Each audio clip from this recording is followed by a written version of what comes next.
Hi, welcome back. My name's Katie England. I'm the social media coordinator for the Maine State Police. This is our second video on how to avoid scams during the COVID-19 crisis. And this week, we're going to shut the front door on questionable door-to-door salespeople.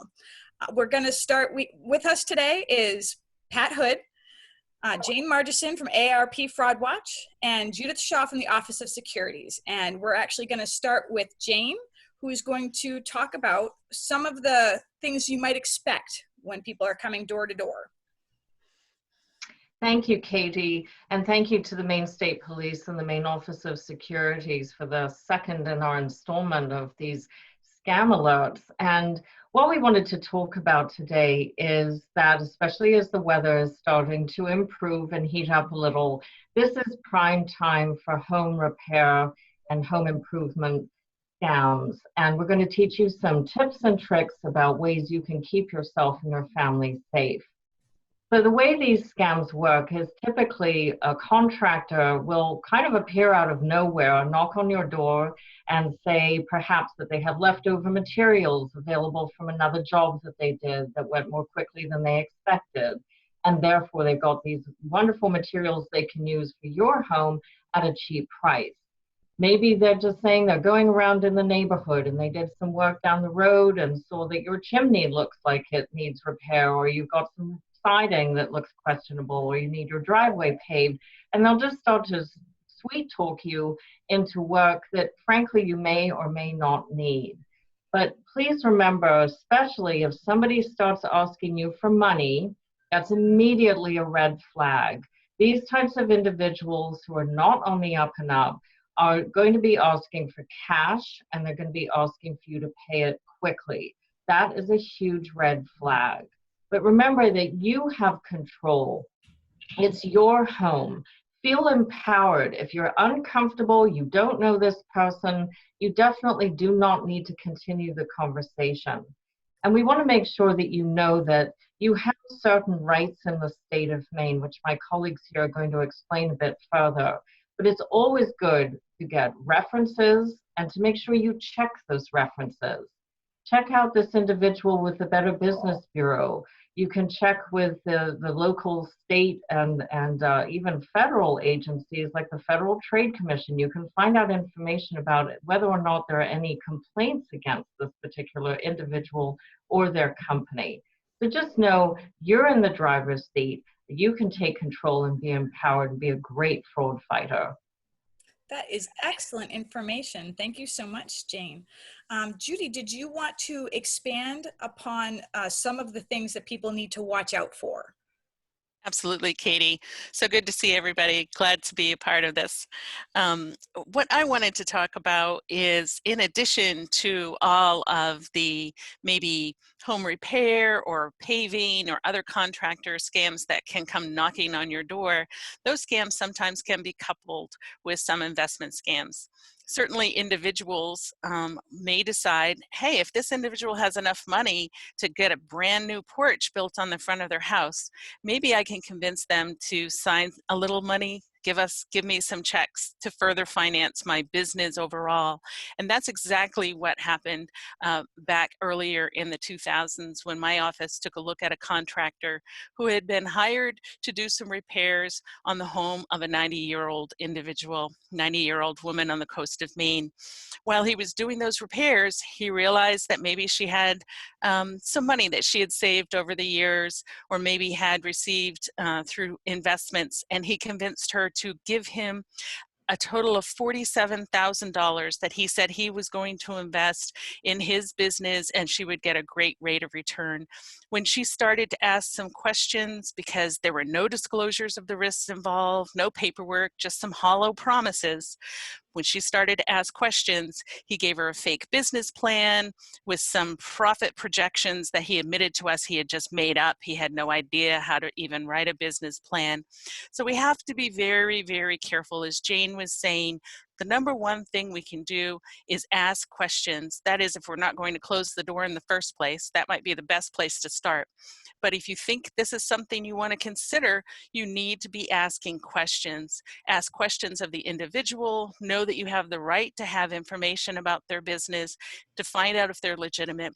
call our office, check to see if the individual is licensed to sell investments, have registered those securities. When Bernie Madoff was interviewed in prison, his very first interview, he was asked, "Did you ever turn anybody away, Mr. Madoff?" And his answer was, "Only if they asked too many questions."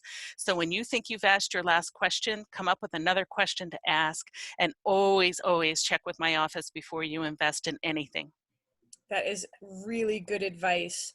And moving on to Pat Hood, the Maine State Police, what are some other door-to-door questionable items that might come knocking?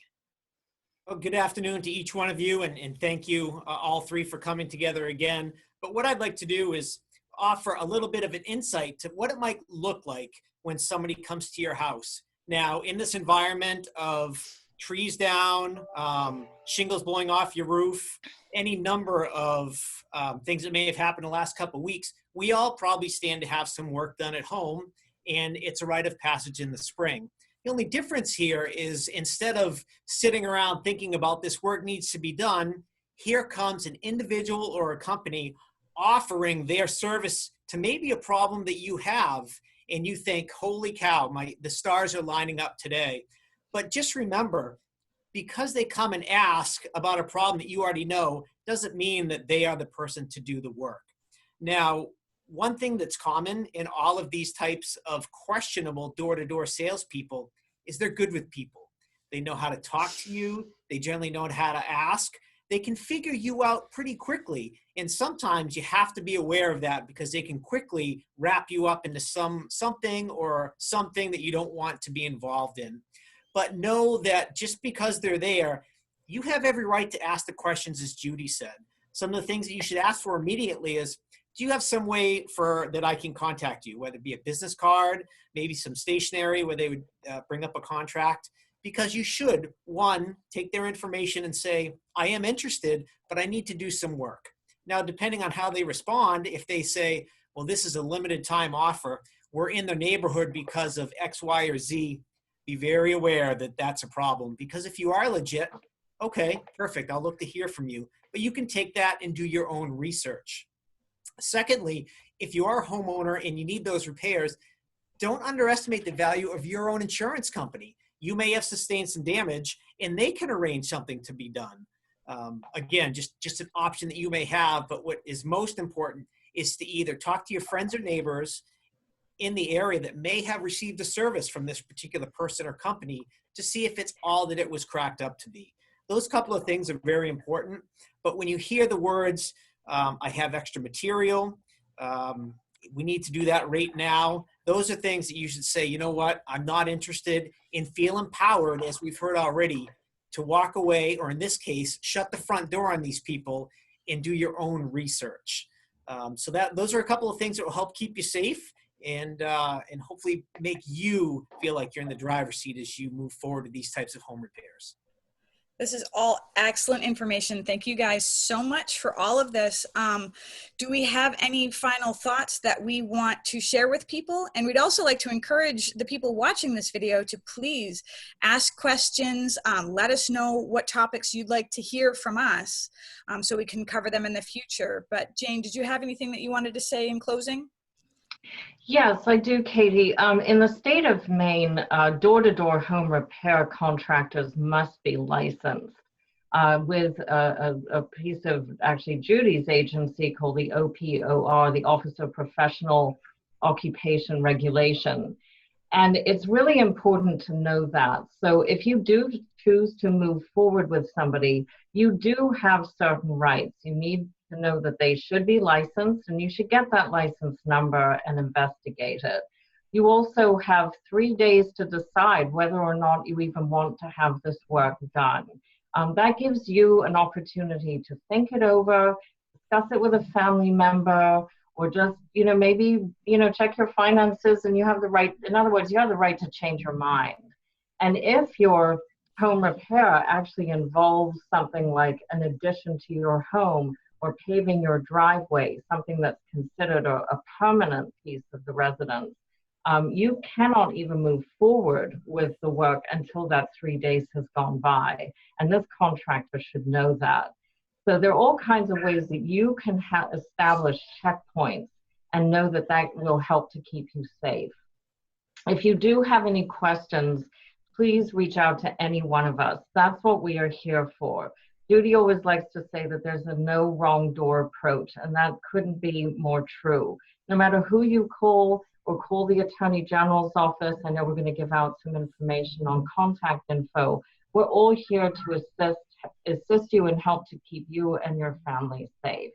As part of the AARP Fraud Watch Network, that's exactly what we want to do as well. And you do not need to be an AARP member or be of a certain age to use any of the materials or resources that we offer.